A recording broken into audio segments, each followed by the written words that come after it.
안녕하십니까. HSK 전문 강사 박현정 강사라고 합니다. 2026년 이제 새해가 시작되었습니다. 여러분들이 아마 많은 계획을 짰을 거라고 생각했는데, 이게 뭔 일인가요? 갑자기 새해 벽두부터 청천벽력 같은 소식이 들려왔습니다. HSK가 개편된다는 소식이었고요. 그 다음에 1월 31일에 그 새로운 3.0의 시험이 있었습니다. 그래서 선생님이 그 소식을 듣고 불이 났게 달려가서 시험을 치고 왔죠. 그래서 시험 내용에 대해서 한번 저희가 한번 살펴보려고 하는데요. 많은 궁금증을 가지고 계시죠? 이 강의를 통해서 해소가 되었으면 좋겠습니다. 자, 1월 31일 시험을 보고 한번 저희가 좀 체크를 할 것들이 있어서 한번 다뤄보려고 합니다. 일단 기본적으로 크게 말한다면 이제 이전 중국어 같은 경우는 시험만 잘 보면 됩니다. 이런 느낌이었다면 이제 조금 더 여러분들이 좀 실용적으로 말하거나 쓰거나 하는 부분에 대한 초점이 맞춰져 있더라고요. 자, 그런데 여러분들이 아마 여러분이 아니라 선생님이 시험을 치면 느꼈던 게 이건 좀 쉽다, 그 다음에 어렵다 이런 것들이 좀 있어서 한번 정리를 해봤어요. 자, 그러면 선생님이 말하는 쉽다고 하는 포인트가 뭐냐면 기존 유형하고 한 70% 이상이 일치하더라고요. 그래서 여러분이 볼 때 시험이 바뀐다 하게 되면 많은 이제 공포심을 가지고 있었게 되는데 한 70% 정도면은 그래도 이 정도쯤이면 좀 해볼 만하지 않느냐라는 생각을 해볼 수 있겠다라는 생각이 들더라고요. 단 듣기와 독해 과목 한정이라는 것이 또 이게 포인트가 될 수 있겠죠. 그리고 문항수가 줄었습니다. 그래서 이제 문제수가 많았는데 좀 줄었으니까 조금 이제 헤비한 느낌이 좀 덜어졌다라고 하는 게 쉬울 수 있다는 거죠.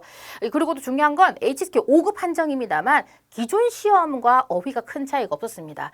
HSK 딱강이라고 하는 그 가이드라인에 보시게 되면 5급에 새로운 단어가 한 300개 이상 추가된 걸로 알고 있긴 하지만 시험 봤을 때는 큰 느낌이 없었어요. 왜냐하면 사실 기존 시험에서도 그 5급 어휘라고 하나요? 그 시험 문제가 많이 나와 있었기 때문에 큰 차이를 못 느꼈습니다. 그래서 시험은 쉬웠다라고 말할 수 있습니다. 자, 근데 어려웠어요. 왜 그러냐면 말하기 시험이 추가가 되었거든요. 그래서 이제 여러분들 벙어리들 많잖아요. 하고 싶은 말은 많지만 할 수 없다 이런 사람 많잖아요. 근데 그걸 입 밖으로 내라고 하네요. 여기서부터 많은 공포심이 생겼을 거다라고 생각을 합니다.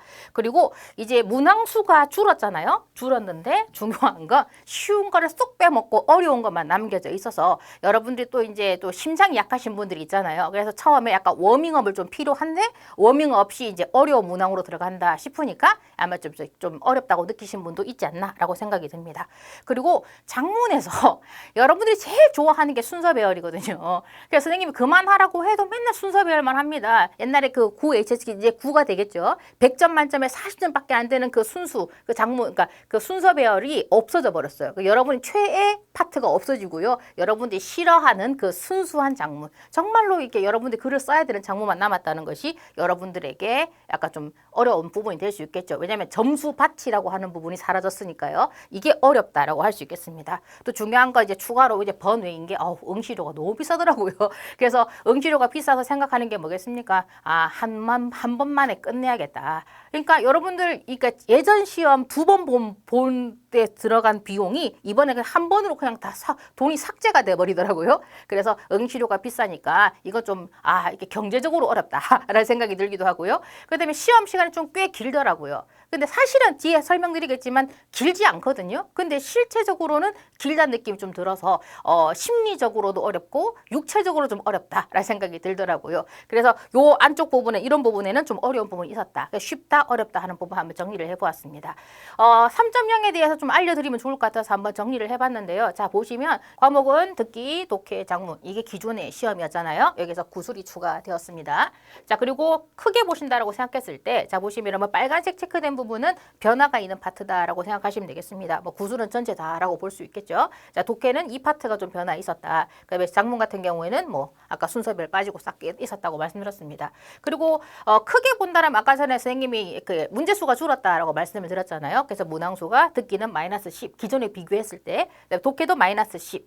줄었죠. 그다음에 독해 작문 같은 경우에는 마이너스 8라고 해서 이렇게 부분이 줄었고요. 시간은 보시면 그냥 총 문제는 마이너스 28이잖아요. 근데 시간은 고작 15분만 줄었으니까 약간 좀 빠듯한 느낌이 있긴 하지만 좀 익숙하게 풀면 이 시간이 이렇게 준다라고 하는 거 그렇게 크게 시간이 빠듯하다 이런 느낌은 좀 들진 않더라고요. 그죠? 자, 이 표를 보시면 명확하게 좀 보일지 모르겠습니다. 2.0과 3.0. 3.0이 새로운 시험이잖아요. 여기 보시면 2턴이라는 것은 남녀 두 번이죠. 그래서 이게 두 번의 대화가 주고 있었지만 여기는 4턴부터 시작한다는 거. 그리고 여기 보시면 4턴이 끝인데 4턴과 6턴이 있으니 어찌 보면 6턴이 추가되긴 했네요. 선생님, 대화가 길어지는 걸 원치 않습니다. 근데 6턴이면 남녀. 시험이 어렵겠네요. 괜찮습니다. 여러분 아시겠지만 듣기 파트 같은 경우에는 키워드를 잘 체크해 두시고 잘 집중해 들으시면 그 정답을 고르는 데는 문제가 없습니다. 다만 좀 어려운 문제들이 있긴 하지만 말입니다. 자, 그리고 장문이라고 하는 부분이 원래는 이게 섞여 있었지만 단독으로 이제 이 부분을 차지하게 되었습니다. 하지만 아까 앞에서 확인했던 것처럼 마이너스 10 문항이 있었잖아요. 그래서 장문이 이 부분을 전체 다 차지하는 것 같아서 많아 보이지만 실제로 문항 수는 크게 변하지 않았습니다. 그래서 듣기는 이렇게 구성이 되었고요. 그다음에 독해 파트를 보시면 선생님 저는 빈칸 채우기가 너무 싫은데 전 맨날 여기를 틀리는데 이게 왜 안 없어지나요?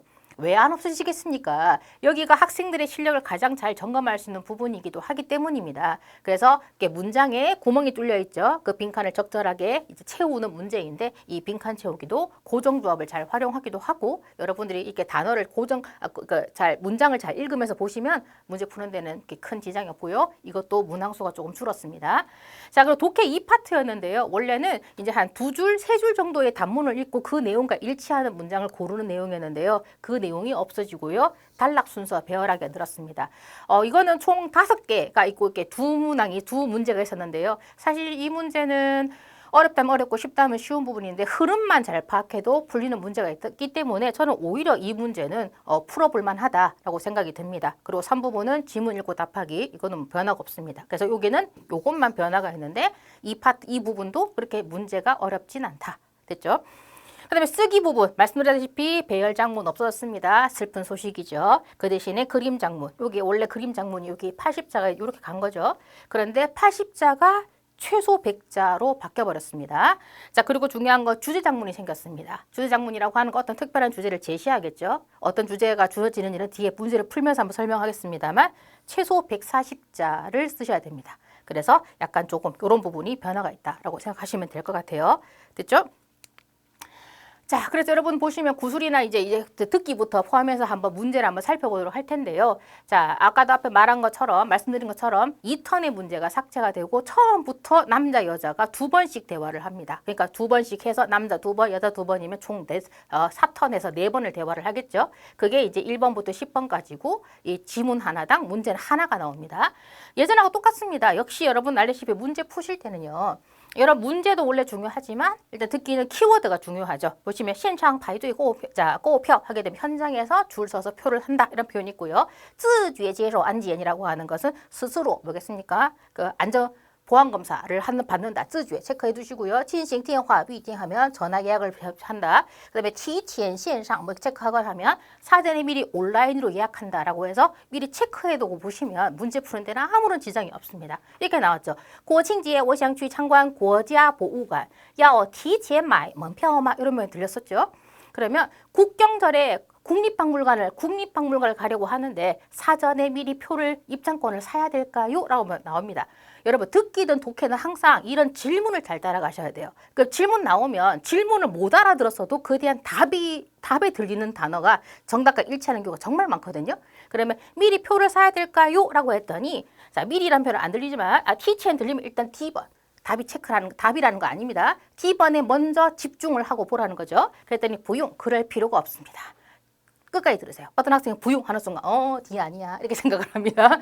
자, 내용을 보시겠죠. 미리 표를 사야 될까요? 그럴 필요는 없어. 날免费开放 거기에는 무료로 개방이 된다. 자, 딱 이런 거 잘 들으셔야 되겠죠. 하지만 一定要先在线上预约라고 해서 기존에 먼저 온라인에 예약을 해야 돼 라는 말이 들렸었죠. 그러면 뭐 했냐면은 뭐겠습니까? 자, 사전에 온라인 예약을 한다라고 하는 정답을 D를 골라주시면 되겠죠. 이런 식으로 골라주시면 됩니다. 보시면 밑에 남녀의 대화는 쓸모가 없다라는 걸 알려드리기 위해서 생략을 한 거라고 할 수 있겠죠. 자, 모든 문제를 다 듣는 건 아닙니다, 여러분. 자, 키워드를 잘 듣고 질문 잘 따라. 만약에 정답이 안 나왔다라면 여기에 또 어떤 남자의 질문이 나오고 여자 답이 나온다라면 여기서 정답을 찾는 연습을 하시면 되는 겁니다. 대화는 원래 그게 가장 큰 중요한 포인트입니다. 자, 그다음에 이제 듣기 일부분에서 11번부터 19번까지는 갑자기 또 이제 대화가 한 번 더 추가가 되죠. 그래서 4턴에서 한 번 남자 여자가 대화가 추가되니까 6턴이 되었습니다. 그리고 가장 큰 문제는 하나의 지문으로 이제 또 두 문제 아니면 세 문제를 풀어야 된다는 게 문제가 될 수 있겠죠. 여러분 나중에 5급부터가 시작이겠지만 5급도 그렇고요. 6급도 마찬가지겠지만 한 지문에 여러 개 문제가 나올 때는 보기를 얼만큼 빨리 읽어두느냐가 자, 점수의 그 고득점의 관건이 됩니다. 그럼 여기 보시면 여러분 선생님 밑에 문제만 언급되었지만 문제를 너무 문제도 중요하지만 중요한 건 뭐다? 키워드 분석, 키워드를 미리 체크하는 것이 저는 한 80% 역할을 한다고 생각하거든요. 내용이 이만큼 깁니다. 선생님이 생략해서 그렇지 실제로는 더 길겠죠. 자, 선생님이 빨간색 체크한 부분을 잘 들으셔야 됩니다. 이런 부분 나중에 습관적으로 잘 들으려고 애를 쓰셔야 될 텐데요. 자, 일단 보시면 여러분 보세요. 넘어가 볼게요. 첫 번째 문제 보시면 리위表达 情感, 감정 표현에 이롭다. 자, 일단 이렇게 읽어볼게요. 是一种写作方法. 일종의 뭐다? 작문 방법이다. 글쓰기 방법이다. 能让人发挥想象, 상상력을 발휘하게 만든다. 상상력. 이번에 意味着大范围删改라고 해서 상당히 큰 범위로 删改는 제가 의역하겠습니다. 수정입니다. 원래는 删을 삭제하고 바꾼다라는 뜻이죠. 그래서 이걸 하면 삭제, 뭐겠습니까? 대량 수정 이렇게 체크하겠습니다. 키워드. 듣기 확인은 뭐나? 情感, 写作, 想象, 그 다음에 大范围删改 체크해 두시고 들으시면 됩니다. 자, 이런 내용이 나옵니다. 你照片里内容也要讲究留白. 留白 몰라도 됩니다. 어차피 그 리우바에 대한 질문을 할 겁니다. 리우바에 그냥 생각해보면 하얀 부분을 남겨둔다니까 여백을 남기다라는 내용이긴 한데요. 그것까지 신경 쓸 겨를이 없어요. 그리고 리우바이가 뭐지라고 하는 순간 문제는 떠내려갑니다. 그리고 점수도 떠내려갑니다. 자, 당신의 작품에서는요, 사진 속에서는요, 여백을 중요시 여깁니다. 什么是留白? 제일 중요한 건 뭐다? 질문이다. 자, 그럼 질문 나왔으니까 우리는 문제 풀 준비한다. 자, 질문 들리는 순간 한 번 더 情感, 写作, 想象, 大范围删改 뚫어지게 쳐다봅니다. 留白源于国画创作. 자, 이 작품이라고 하는 것은 중국 그림의 창작에서 비롯되었다. 자, 是指 여러분 항상 어떤 개념이 질문 나오면 그 개념 정리하는 부분이 정말 중요합니다. 是指는 개념 정리 부분이죠. 是为了使画面有诗意. 화면, 그림으로 하여금 시적인 의미를 가지게 하는 것이다. 아, 또 어려운 말 쏟아집니다. 어려울 때 우리를 단단하게 잡아주는 건 뭐다? 키워드. 알겠죠? 자, 블라블라블라블라 합니다. 你的意思是, 사람이 말을 어렵게 했네요. 그러니까는 이 사람이 한번 정리를 시작합니다. 당신의 말의 뜻은, 당신 말은 是留下更多想象的空间, 더 많은 상상의 공간을 남겨둔다. 이렇게 말씀하시는 거죠? 라고 말을 한 거죠. 그랬더니 没错, 그렇죠. 알겠죠? 그래서 정답 뭘 골라준다? 상상력 해당하는 B번을 골라주시고 빠지면 되겠죠? 질문 나왔어요. 해당하는 키워드 건졌습니다. 그럼 여러분들은 두 번째 문제 넘어가셔야겠죠? 그죠? 자, 12번. 원래 11번, 12번 두 문제면 한꺼번에 분석을 해야 됩니다. 일단 저희는 그냥 가볼게요. 色彩对比弱. 색채 대비가 약하다. 背景比较模糊. 배경이 비교적 모호하다, 흐릿하다는 뜻이겠죠?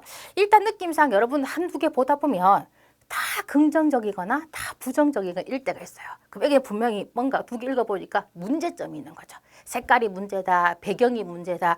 자, 主题不够突出. 주제가 충분히 드러나지 않는다. 돌출 이렇게 번역하면 안 되죠. 그렇죠? 자, 天空所占比例大. 하늘이 차지하는 비율이 크다. D번 보기가 제일 어렵네요. 자, 키워드 체크하고 계속 기다립니다. 그죠? 没错 이렇게 나옵니다. 자, 여기 보시게 되면 带给想象的同时还要让人关注到照片的主题. 자, 이런 것들 잘 체크하셔야 돼요. 자, 사람에게 상상력을 하게 하는 만드는 동시에도 그리고 또한 사람으로 하여금 사진의 주제, 테마에 관심을 가지게 한다. 자, D부분입니다. 근데 문제는 뭔지 알아요, 여러분? 아직 새로운 문제도 안 나왔는데 루티만 듣고 B를 골랐는데 정답인 경우가 있어요. 그래서 그런 얻어 걸리는 문제에 익숙해지시면 큰일 납니다. 알겠습니까? 아니 돼요. 자, 보겠습니다. 비로 예를 들면 这张 자, 落日的照片. 落日 신경 안 써 상관없습니다만 자, 일몰 사진을 신경 쓰세요. 要是你能 합니다. 자, 이런 것들. 이런 키워드 잘 들으셔야 돼요. 넘어. 그렇다면 그렇죠? 그렇다면 자, 照片会更有意境. 사진이 더욱더 뭐다 어떤 의미가 생겨나게 될 것이고요. 主题也要突出. 주제도 부각될 것입니다. 라고 나옵니다. 그리고 알겠습니다. 라고 나온 부분이죠. 사실 이 지문은 듣기 중에서도 어려운 문제입니다. 왜냐하면 답이 완벽하게 나오진 않아요. 왜냐면 보시면 다시 보세요. 이 일몰 사진 같은 경우는 당신이 뭔가를 할 수 있다면, 니능, 그죠? 블라블라 나오겠죠? 당신이 뭔가를 할 수 있다라면 사진이 더욱더 의미가 있어지고 주제도 부각될 것입니다. 라고 나옵니다. 실제 문제는, 你的觉得那张落日的照片怎么样? 그 사진이 어떻냐라고 물어봤는데, 당신이 손을 봐야 주제가 생길 거다라고 했으니까 이 사진은 주제가 부각되지 않는다. 해당한 정답이 B가 되거든요. 그래서 이런 문제는 어려운 문제일 수 있습니다. 이런 문제는 고득점을 위한 문제다라고 보시면 되겠죠. 이렇게 보시면 되겠습니다. 그 다음 보시면 이제 서술형 지문 한번 살펴볼 텐데요. 이 서술형 지문 같은 경우는 크게 세 가지로 나눠집니다. 일반적인 사람들의 그냥 일반적인 에피소드, 보통 교훈 중심이죠. 두 번째는 중국의 위대한 인물, 세 번째는 이제 서술문, 설명문이 나옵니다. 학생들이 설명문을 제일 어려워하죠. 왜냐하면 단어가 생소하기 때문이죠. 자, 그다음 이번에도 시험에서도 여러분 중국의 유명한 인물에 대한 얘기 나왔습니다. 자, 그런 인물들 얘기가 나온다라고 하게 되면 일반적인 패턴이 뭐냐면 이번에는 이 문제도 그 패턴을 그대로 따르고 있는 문제입니다. 문제 볼까요? 어릴 때 어떤 취미가 있었냐? 그다음 이 사람의 수신의 방법은 어느 방법이 어떤 효과를 받냐? 작용을 일으켰냐는 직역이죠. 효과를 보게 되었느냐? 수신의 아들은 허울라 이런 게 중요합니다. 나중에 어떻게 됐느냐? 나중에 어떤 변화가 있다는 얘기죠. 그래서 이번에 이런 문제가 나왔는데 이거는 기존과 똑같습니다. 한 번 더 언급을 해드리자면 중국의 위대한 인물이 나온다라면 보통 어릴 때는 개구장이거나 공부를 싫어하거나 그래요. 근데 어떤 계기가 있죠. 어떤 계기가 나올 수 있겠고 계기가 있어서 변화가 있습니다. 그다음에 그래서 그 사람은 성공하게 되고요. 그다음에 맨 마지막 문제가 또 가끔 뭐가 나오냐면 우리가 이 이야기를 통해서 알 수 있는 건 뭐냐? 교훈이 뭐냐? 보통 이 4개 문제 중에서 보통 3개나 2개를 뽑는 경우가 많은데요. 이 문제도 그렇고요. 실제 기출 문제에서도 그런 문제가 변하지 않았습니다. 그래서 여러분 이런 인물 얘기가 나올 때 제일 중요한 거는요. 시간사를 잘 들으셔야 됩니다. 인물뿐만이 아니라 시간은 항상 중요합니다만 여기도 보시게 되면 어렸을 때 정답 고를 수 있겠죠. 호울라이. 나중에 호울라이는 나중에 뭐뭐 할 것이다 라는 미래형이 아니라 과거의 어느 시점이거든요. 나중에 뭐뭐 했었다. 이건 항상 어떤 계기로 어떤 변화가 있다라는 걸 언급하기 때문에 호울라이는 무조건 잘 들으셔야 됩니다.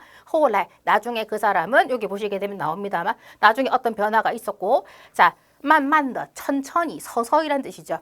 요거랑 나중에 뒤에 독해 나오겠지만 두지엘 이런 단어가 있어요. 이런 부분도 특히나 독해 정말 중요하게 나오거든요. 이런 걸 중심으로 들으시면 정답을 쉽게 고를 수가 있는데요. 이 지문에 보시면 어렸을 때 단지 놀러 다니는 걸 좋아했다. 이렇게 나오고요. 호월래 나중에 그 사람은 어떻게 되었냐면 나옵니다. 그 사람은 서둘러 책을 숨겨두었다라고 해서 책을 숨겼다. 정답이 보이고요. 나중에 서서히 보게 되면 이게 좀 어려워요. 제일 마지막 문제가 그 사람이 나중에 후에 뭐가 되었냐면 나중에 유명한 문학가. 이상하죠, 여러분? 여기 보면 이 문장 어려운 문장입니다. 나중에 유명한 문학가가 되는 데 있어서 기초를 다지다, 기반을 다지다가 되거든요. 뭐 이러한 것들은 그 사람이 유명한 문학가가 되는데 다 기반이 되어 주었다라고 해서 이걸 토대로 이 사람은 문학가가 되었다라고 해서 이 사람은 문학가가 되었다. 정답을 고를 수 있는데 이걸 제대로 알아듣고 풀면은 어려울 수 있지만 이 흐름상으로 봤을 때 유명한 사람이 되었다. 특히 문학가가 되었다를 고르는 것은 어렵지 않을 겁니다. 이런 패턴이다라고 하시면 되겠고 이건 변화가 없었다. 체크하시면 되겠습니다. 자, 독해 파트를 보려고 합니다. 독해 파트는 빈칸 채우기였는데요. 여기는 원래가 다 이렇게 빈칸이었는데 빨간색 된 부분이 정답이야 할 수 있겠죠. 솔직히 이 문제는 그러니까 기존 HSK의 재탕이었고요. 정말 시험에 잘 나오던 단어 그대로 잘 나왔습니다. 명나라가 되어서야 점차적으로 이 사람이 주라고 저입니다. 수저할 때 저거든요. 수저의 저라고 하는 것이 과의 젓가락이 젓가락이라고 하는 이름이 생기게 된 유래에 대한 지문이었습니다. 그리고 뭐 얘들 교통수단이었다.交通工具 이런 것들. 그래서 여기 보시면은 이 젓가락이라고 하는 것은 됐죠. 대나무로 만들었다라고 하는 부분이었는데 이런 부분에서 이츠주어를 고르는 것은 별로 어려운 문제가 아니었습니다. 나머지에서 ABCD에서 만들다라는 단어는 이거밖에 없었거든요. 그래서 이런 빈칸 채우기는 이것도 변화가 없었고 앞으로는 시험이 달라질지 모르겠습니다만 이번 시험 같은 경우에는 기존 공부를 계속 해왔던 분들은 이거 시험에 정말 잘 나오는 짝꿍 단어인데 라고 생각이 들었을 겁니다. 그죠? 이렇게 보시면 되겠습니다. 이게 독해 1파트였고요.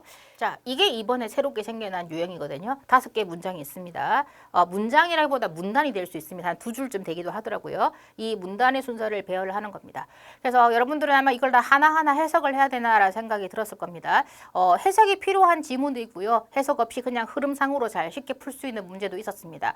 이번 시험 같은 경우 첫 번째 문제 같은 경우는 컵에다가 이제 종이를 붙였는데 그 종이를 그러니까 종이를 붙이고 이렇게 뒤집어도 종이가 떨어지지 않는다. 이런 과학적인 내용이 있었는데요. 그 내용은 아마 번역하시면서 좀 힘들다라고 느끼신 분들은 막 거기서 이제 막 머리가 터질 것 같아가지고 이제 멘붕이 와서 문제를 못 푸신 분도 있었을 거라고 생각이 듭니다. 이제 그건 이제 연습으로 이겨내야죠.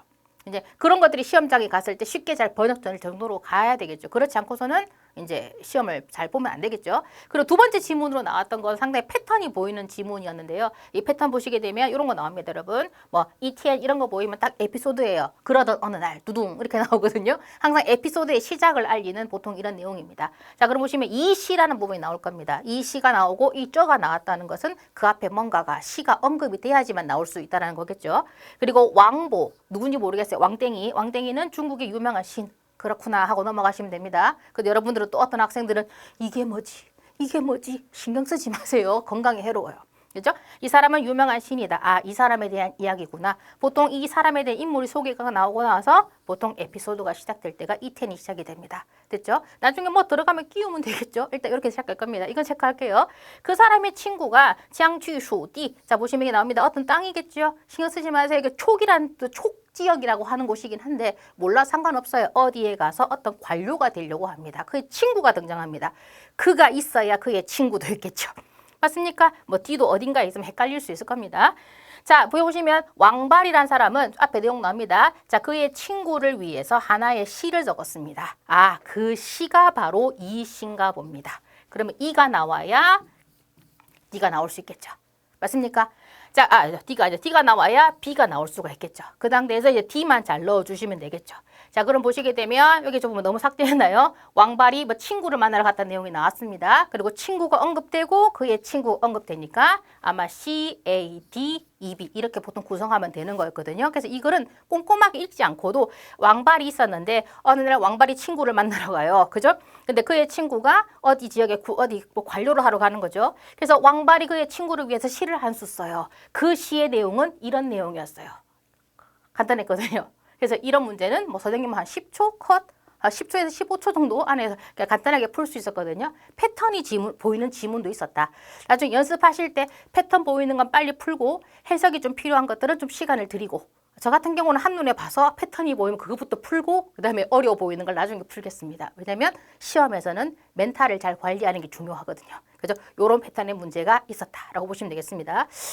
외상에 계속 중국의 유명한 인물들을 소개를 하죠. 그죠? 원래 AJ 6급의 중국 인물이 정말 많이 나왔고 5급도 나오긴 했는데 이번엔 좀 많이 나왔던 것 같습니다. 자, 그리고 뭐 3부분입니다. 어차피 여러분 아시죠? 장문독해가 있고 밑에 네 문제가 주어지는 유형입니다. 이것도 옛날 유형하고 변하지 않고요. 다 보세요, 여러분. 늙은 원숭이. 와, 나와요, 여러분. 그 다음에 젊은 원숭이 나옵니다. 딱 봐도 교훈입니다. 알겠습니까? 그런 거죠. MG야, 배워라. 알겠죠? 어른이 얘기해준다. 할아버지가 내가 너에게 인생의 교훈을 알려주고 이런 내용이라서 보통 이런 문제는 맨 마지막 문제가 교훈으로 빠지는 경우가 많습니다. 자, 그 다음에 드론이라고 하는 게 나옵니다. 드론의 뭐 경제적 효과 이런 거에 나왔던 것 같고요. 과학 연구가 하나 언급됐던 것 같습니다. 좀 약간 기억이 가물가물됩니다만 요게 좀 어려울 수 있습니다. 띠어위 이엔이라고 그래서 낚시를 하면서 이제 사람들끼리 이제 왕이랑 같이 모여 앉아가지고 낚시하고 술 한 잔 마시면서 하는데 이러다가 채용이 잘 됐다. 그래서 인재 등용문이 되는 부분도 있었다. 뭐 중국의 유명했던 뭐 시인도 여기에 한번 참가한 적 있었다. 이런 내용이었는데 이런 내용은 제일 중요한 건 어려운 단어가 많이 등장합니다. 그런 단어에 매몰되지 마시고 밑에 있는 문제를 열심히 읽으시고 그 문제 키워드 잘 맞추시면 충분히 문제를 풀 수 있습니다. 아, 그리고 이 지문에는 사실 사자성어를 문제가 물어보는 경우 있었는데요. 여러분들이 항상 그 질문하는 게 선생님 저는 이게 사자성어 본문에 있는 이런 성어 문제가 나오면 못 맞추겠습니다 라고 얘기를 하는데요. 그거는 이제 여러분들이 말린 겁니다. 항상 이런 사자성어가 나오면 그 뒷문장에 바로 거의 풀이를 해주는 경우가 많거든요. 그래서 그 체크되어 있는 그 단어에 매몰되지 마시고 그 바로 뒷문장에 친절한 설명을 보시면 됩니다. 이번에도 마찬가지로 앞다투어서 달려들었다. 앞다투어서 뭐 찾아왔다. 이런 내용이 있었습니다. 그래서 그 내용만 읽으시면 충분히 문제 풀 수 있었습니다. 아쉬웠던 건 똑같이 답이 복사가 되진 않았어요. 그 뒷문장 번역하고 ABCD에 비슷한 내용을 맞추는 내용이 나왔었습니다. 그래서 일단 보시기 이번에 뭐 취즈 뭐 이렇게 나왔습니다. 뭐 나왔던 것 같은데 그런 것들 보시면 되겠습니다. 장문 이게 어렵죠. 그죠? 장문이었습니다. 첫 번째 문제가 그리고 그림이 나왔는데요. 여기서는 이제 뭐 보면 그림에 이렇게 무술을 뭔가 이렇게 준비하는 여자가 긴장하고 있고 옆에 친구들이 와서 이렇게 격려를 해주더라고요. 그다음에 무대 위에 올라서 맨 마지막에 사람들에게 박수갈채를 받으며 성공하는 사진이 나왔습니다. 사실 이 그림에서는 이 주인공의 이름까지 언급이 되었습니다. 이 주인공의 이름은 리징이었고요. 이 사람의 이야기를 한번 이 사람은 주인공 이름이 리징인 상태에서 한번 써봐라라고 했었고요. 잘 보셔야 될 게 여러분 여기 보시면 설명에 不少于 100字라고 나왔습니다. 어떤 학생 번역 안 하고 100자만 보시는 분 있을 겁니다. 그러면 100자에만 맞추면 되겠다. 그러면 한 10% 좀 덜 써도 되겠지 해서 90자 맞추시는 분도 계시겠지만 반드시 뭐다? 이때 위는 보다거든요. 100자보다 적어서는 안 된다. 그러니까 뭐다? 최소 100자입니다. 그래서 연결해 오셔서 맨 마지막까지 100자 이상 채우는 게 제일 중요한 그런 내용이었어요. 자, 체크하면 좋겠습니다. 100자였고요. 두 번째는 140자입니다. 자, 对你产生影响最大的人是谁? 어떤 사람은 당신의 성장을 인생에서 당신은 많은 사람을 만난다. 어떤 사람은 당신의 성장을 돕는데 당신은 어떤 사람이 당신에게 영향을 크게 주었냐라는 그런 내용이었습니다. 이걸 140자라고 쓰실 텐데요. 여러분들은 이것도 마찬가지로 최소 140자였습니다. 여기 안에 맞춰서 쓰시는 게 중요한데 많이 당황하셨을 것 같습니다. 사실 저는 이렇게 생각합니다. 이 유형의 문제에 답을 못하는 건 두 가지입니다. 첫 번째 중국어죠. 그죠? 그래서 두 번째는 사실 한국어라고 생각을 합니다. 그래서 이 문제는 한국어로 바꿔도 대답을 못 하시는 분들이 조금 많으실 것 같아요. 그래서 이런 것들은 평소에 반드시 준비를 해가지고 가셔야 되고요. 또 이런 것 때문에 또 5급을 포기하시는 분이 있을 거라고 생각합니다. 근데 선생님이 말씀드리고 싶은 게 뭐냐면 이게 지필장문 72번이잖아요. 나중에 구술 4번, 5번의 문제 내용과 동일할 가능성이 클 겁니다. 이게 뭘 의미하느냐? 나중에 한 번 더 설명하겠지만 일타쌍피라고 하나요? 하나를 준비해서 두 영역을 한꺼번에 준비할 수 있다. 생각보다 효율성이 높게 공부할 수 있는 파트이기도 하다. 그리고 한 번 더 말씀드리면 이런 문제는 여러분들이 평상시에 모범 답안을 잘 정리해서 외워두시면 면접에 가서도 쓸 수 있다. 알겠습니까? 그래서 72번이나 나중에 구술 4번, 5번은 단순하게 HSK뿐만이 아니라 여러분들이 중국어 면접을 하거나 이럴 때도 써먹을 수 있는 부분이기 때문에 한번 잘해놓으면은 두루두루 좋은 문제 유형일 수 있다. 이왕의 시험 보기로 한 거 긍정적으로 생각하자고요. 그죠? 시험을 포기할 이유를 생각하지 말고 시험을 잘 봐야 되는 이유를 생각을 하면서 동기부여를 하자는 얘기입니다. 알겠죠? 이런 문제 유형이 나왔습니다. 140자입니다. 자, 그리고 지필고사 끝이 났습니다. 그리고 30분의 휴지, 그러니까 쉬는 시간이 있어요. 아쉬운 거 이 쉬는 시간에 휴대폰도 못 보고요. 그 다음에 뭐 바깥에 음료수를 사 먹으러 갈 수도 없더라고요. 30분 동안 거의 멍 때리다가 있을 분도 있겠지만 차라리 이게 조금 잠깐 잠을 자두는 것도 좋을 것 같습니다. 왜냐하면 머리를 많이 써야 되기 때문이죠. 자, 구술 시험 같은 경우에는 이제 첫 번째가 좀 난관이었던 것 같습니다. 복술입니다. 복술이 뭐냐면 녹음 내용이 나오면 그 내용을 똑같이 얘기하는 겁니다. 자, 이거 연습 안 하시면 많이 힘드실 것 같아요. 녹음이 생각보다 길더라고요. 그리고 생각보다 단어 구성이 조금 있었어요. 그래서 그거를 평상시에 내가 시험장 가면 어떻게든 되겠지. 그 벼락치기 하는 학생들의 특징이잖아요. 그렇게 하다가는 큰 코 다칠 수 있는 부분이 복술 부분입니다. 그리고 또 당황하시는 게 뭐냐면 갑자기 이게 비저버터처럼 울려요. 띡 하고 울리거든요. 그럼 또 그 소리에 놀라시는 분이 있을 거라고 생각합니다. 복술 문제 준비 시간 없고요. 읽어주고 바로 삐 하고 울리면 녹음을 2개를 해야 됩니다. 근데 또 여기 또 당황하시는 분이긴 하겠지만 5개 중에서 2개입니다. 그래서 아직까지 우리에게 3개가 남아있다는 걸 잊지 마시고요. 나중에 이제 할 수 있는 만큼 최선을 다하시고 아니면 밑에 있는 3문제에다가 여러분들이 그 3문제를 위해서 에너지를 남겨두신다라고 생각하시면 되겠습니다. 자, 이 부분입니다. 그림 묘사예요. 여기부터는 이제 준비 시간이 있습니다.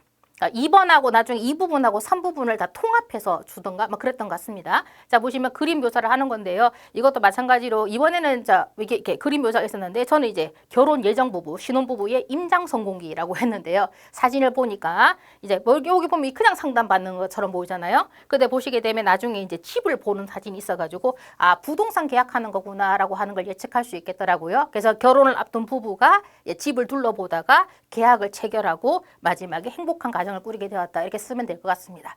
사실 이 내용은 그 HSK 그 그림 장문에서 부동산 계약하는 내용 그래 그 기출 문제가 좀 나왔던 거거든요. 그래서 아마 그 장문으로 모범 답안을 좀 준비하셨던 분들 같은 경우에는 아마 이거를 쓰는데 좀 무리가 없을 것 같습니다. 저도 수업할 때 보게 되면 어떻게 해야지만 좋은 집을 구할 수 있을까요? 해가지고 뭐 이렇게 나온 부분 있어요. 그래서 뭐 면적이나 이런 걸 다 체크를 해라 뭐 이렇게 나온 부분 있고 그다음에 계약서 체결할 이런 게 있었던 것 같습니다. 그걸 잘 채용하면 이거는 기존에 공부하신 걸로 충분히 커버 가능했다라고 생각을 할 수 있는 부분인 것 같아요. 그리고 이제 문제가 이거죠. 3부분. 저는 이제 아직까지 정확한 배점이 나오지 않았지만 저는 여기 부분이 배점이 클 거라고 생각하는데 4번, 5번 아까 앞에서 나왔던 부분이죠. 준비 시간이 7분이고요. 이게 시험지에 메모가 가능합니다. 이게 보시면 저는 이제 PBT, IB, 그러니까 지필고사로 봤는데요. 여기 저는 이제 메모를 하면서 이렇게 정리를 했었거든요. 첫 번째 문제가 약간 엉뚱할 수 있었죠. 역사 속 인물을 다시 만날 수 있다라면 누구를 만나보고 싶은가? 좀 당황할 수 있습니다만 차분하게 생각하면 재미있는 답이 나올 수 있다고 생각합니다. 저는 진시황을 만나고 왔습니다. 진시황을 만나서 뭐냐면 그 분석행유 말고 다른 방법을 선택할 수 없느냐라고 물어보겠다라고 말을 했고요. 당신이 전국을 통일한 것은 좋은 방법이긴 하지만은 다른 방법도 있었다. 화합을 도모할 수 있지 않았냐라고 이렇게 저는 말을 했던 것 같습니다. 시험장에 가서 싸우고 왔네요. 그렇죠? 이런 질문이 있었고요. 두 번째는 과학이 창의력을 저하시킨다는 평가에 대한 자신의 생각은 어떤가라고 했는데 이게 여러분 저는 이렇게 생각해요. 처음에 이렇게 시작을 하더라고요. 이렇게 시작하더라고요. 요 런런웨이라고 생각하더라고요. 근데 HSK 이거는 어차피 뭐 자기 생각을 얘기하는 거니까 나는 그렇다. 난 그렇다고 생각해. 아니면 어떤 사람은 아니다라고 생각할 수 있습니다만 저는 HSK 시험 문제 패턴을 분석하다 보면 어떤 사람이 생각하기에 라고 하는 거 가끔씩 혹자들은 그렇게 생각하더라고요. 이런 느낌으로 이렇게 시험이 나올 때가 많았어요. 그래서 저는 제 생각과도 일치하지만 요렇게 되게 되면 아닐 텐데라고 유도하는 경우가 약간 정답러, 답정러처럼 요런 경우가 좀 있기도 했고 제 생각도 창의력을 저하시킨다고 생각하지 않았기 때문에 저는 이제 오히려 더 과학이 창의력을 더 발달시킬 수 있다. 어차피 뭐 로봇이나 기계도 사람이 만드는 것이고 사람도 기존에 있던 성과들에게 자극을 받아서 발전을 해왔다. 그래서 계속 발전할 것이다. 이런 식으로 언급하긴 했는데요. 이런 부분에 대한 거 이것도 마찬가지로 준비 잘 해두시면 나중에 이것도 제가 볼 때 아까 앞부분에 나올 수 있는 부분이라고 생각합니다. 장문에 그래서 이런 부분 이런 질문들이 있었다라고 생각하시면 되겠습니다. 딱 보시면 아시겠지만 준비하셔야 돼요. 연습하셔야 되고요. 그리고 PPT를 보시는 분들 같은 경우에는 이게 뻥 뚫린 공간에서 같이 녹음을 하기 때문에 여러분들이 연습을 충분히 하지 않으면 다른 사람 페이스에 말립니다. 막 말을 하다가 저 사람은 뭐라고 하지? 저 사람 나보다 잘하네. 당신보다 잘해도 상관없어요. 여러분은 여러분의 길만 가면 됩니다. 여러분 점수만 받으면 되니까 옆 사람에 대해 신경 쓰지 마시고 알겠죠? 이렇게 준비하신다 생각하시면 되겠습니까? 이런 식으로 시험이 쭉 진행했다 생각하시면 되겠어요. 그래서 앞에서 쭉 살펴보셨겠지만 변화가 있다면 있고 없다면 없는 건 아닌 것 같아요. 변화가 크지 않다고 볼 수 있는데 말하기와 쓰기에 워낙 공포심이 크다 보니까 여러분들은 거기만 보이는 경우가 있습니다. 근데 충분히 대비가 가능합니다. 여러분도 아마 영어 공부해 보신 분 아시겠지만 영어 회화 시험 같은 경우도 거의 템플릿 많이 외워서 가시죠. 거기서 맞춰가지고 여러분 단어 띄워서 많이 보시잖아요. 그대로 연습하신다고 생각하시면 되겠고요. 그 다음에 단어 조합이라고 하는 것들이 잘 있어야지만 그 템플릿에 쏙쏙 들어갈 수가 있거든요. 그래서 그 조합으로 무장하시면 되겠습니다. 그리고 아마 이 부분은 H3.0은 절대 독학이 불가능할 것 같습니다. 학원 도움 받으셔야 됩니다. 아니면 정말 중국어 잘하는 중국 친구 도움 있어야 됩니다. 왜냐하면 엉뚱하거나 잘못 틀린 표현들을 계속 고정해서 쓰시면은 특히 작문이나 구설에서 점수가 깎이는 경우가 있고요. 나쁜 버릇 들 수 있기 때문입니다. 자, 그 대신 다시 한 번 더 단어 조합과 템플릿으로 무장하시면 되고요. 방법이 없는 게 아닙니다. 있습니다. 그리고 오히려 더 여러분의 실력을 높여줄 수 있습니다. 그리고 저는 2.0에서는 저는 개인적으로 PBT를 좀 많이 추천했었거든요. 그런데 3.0에서는 IBT를 추천을 하겠습니다. 그 이유는 구술과 작문 때문입니다. 특히 작문 같은 경우에는 아까 말씀드린 것처럼 구술 시험하고 그 문제 유형이 겹치는 것들이 있어서 여러분들이 암기해 놓은 답이 있잖아요. 그럼 이제 입이 먼저 가는 경우가 있으면 입이 말을 하고 손이 일을 하는 거죠. 그래서 타이핑을 치는 게 훨씬 나을 거라는 겁니다. 왜냐하면 100자, 140자, 240자잖아요. 그래서 생각보다 손이 아플 수 있고 오탈자가 나올 가능성이 큽니다. 그래서 이번 시험에는 돈이 조금 더 들더라도 IBT를 추천드립니다. 아마 예전에 강의 들으신 분들은 선생님이 얼마나 PBT 신봉자인지 아실 겁니다. 그래서 제가 이런 말을 할 정도면 그냥 치세요. IBT로. 알겠죠? 자, 그리고 중요한 건 그 기존 시험과 별로 크지 않아요. 듣기와 독해의 변화가 크지 않습니다. 그래서 빈출, 시험에 잘 나오는 어휘와 동의어, 이게 정말 중요합니다. 똑같이 안 나오거든요, 요새는요. 그래서 단어가 다르게 표현되는 경우가 많았습니다. 뭐뭐에 뛰어나다, 샨위라는 표현이 있었고요. 그 다음에 뭐뭐에 뛰어나 샨창이라는 표현이 있습니다. 사실 샨창은 6급 단어였었죠. 그 단어든 간에 이때 동의어를 잘 정리하는 게 중요합니다. 단어장을 참고하시면 시중에 나와 있는 단어장이나 수업에 나오는 걸 잘 들으시면 좋겠습니다. 그리고 아까 미리 말했지만 말하는 중국어가 쓰는 실력이다. 논술, 구술 작문을 하시면서 말을 하세요. 그러면 계속 쓰세요.